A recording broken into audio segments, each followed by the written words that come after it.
Chinese head tax was put on Chinese immigrants to Canada between 1885 and 1923 under the Chinese Immigration Act. With few exceptions, Chinese people had to pay $50, then raised to $100, then $500 to come to Canada.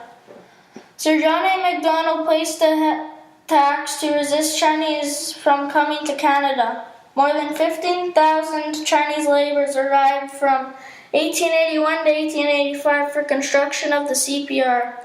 When it was done, the Chinese could not stay in Canada. 1885, the commissioners concluded that there was little evidence to support the negative claims against the Chinese and that Chinese immigration was in fact beneficial to Chinese development of British Columbia.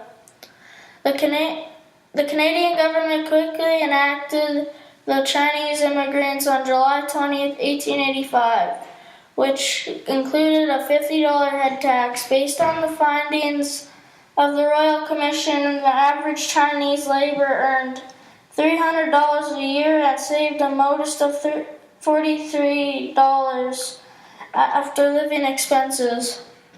By 1902, it was clear that the head tax had not diminished Chinese immigration even after it doubled from 50 to 100.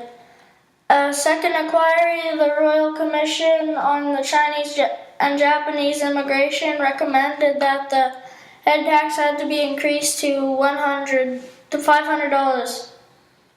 This last fee instituted by Parliament in 1903 was the equivalent for 2 years' salary or the purchase of 2 homes. The head tax was in effect for 38 years, and approximately 82,000 Chinese immigrants paid nearly $23 million in tax.